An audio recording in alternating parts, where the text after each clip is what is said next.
বেগম জিয়া যে জায়গায় অনন্য, সেটা হচ্ছে তিনি কখনোই এই দেশের সাধারণ মানুষের বিপক্ষে গিয়ে দাঁড়ান নাই।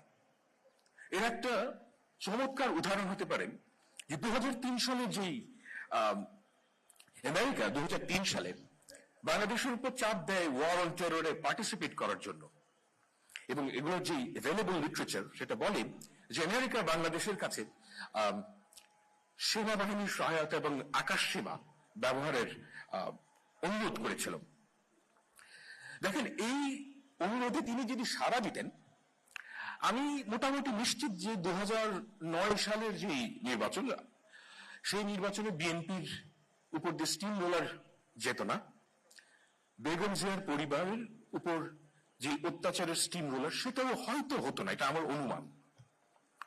কিন্তু দেখেন, তিনি সাধারণ মানুষ কি চায় এটা বুঝতে পেরেন তিনি কখনোই ওই পথে যান নাই, এবং তিনি এক প্রকার বিএনপিকে স্যাক্রিফাইস করেন অন প্রিন্সিপল, যে তিনি বাংলাদেশের সাধারণ মানুষ, তিনি যদি সেদিন যেতেন তাহলে বিএনপি বাঁচত, কিন্তু বিএনপির সাথে জনমানুষের যে দূরত্ব তৈরি হতো সেটা ঘোচানো খুবই খুবই কঠিন হতো। খেয়াল করেন যে 20 বছর পর বিএনপি এত অত্যাচারের পর কিন্তু টিকে আছে, এই দেশের মানুষের ভালোবাসা পেয়ে টিকে আছে। এই কাজটা সহজ ছিল না, এটা হচ্ছে গিয়ে ওনার একটা অনন্য ব্যাপার যে ওনার পলিটিক্যাল একিউমেন্ট এটা পিয়ারলেস, এবং এই জিনিসটাকে ছোট করে দেখার কোনো উপায় নেই। আমাদের শিক্ষিত সমাজ এই জিনিসটাকে কখনোই বোঝার চেষ্টা করে নাই, কিন্তু আপনি যখন তার লাইফটাকে দেখবেন যে এই কাজটা তার পলিটিক্যাল ক্যারিয়ারের সবচাইতে বড় অর্জন, যে তিনি এই দেশের সাধারণ মানুষ এদের বিপক্ষে যান নাই। উনি মারা গেছেন, এই দুঃখ আমার সারা জীবন থাকবে।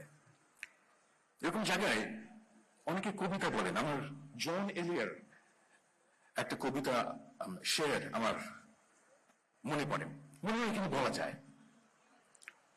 बिछड़ा कुछ इस अदा से कि रुत ही बदल गई, बिछड़ा कुछ इस अदा से कि रुत ही बदल गई, एक शख्स सारे शहर को वीरान कर गया। সে এমন ভাবে চলে গেল যে ঋতুই বদলে গেল, একজন মানুষ পুরা শহরটাকে বিরান করে চলে গেল। আপনারা সবাই বেগম জিয়ার জন্য দোয়া করবেন। আমি এই মানুষটাকে ভালোবেসেছিলাম, আমি আল্লাহর কাছে দোয়া করি যেন তিনি যে প্রিন্সিপাল গুলো আপহোল্ড করেছিলেন সেটা যেন এই দেশে টিকে থাকে।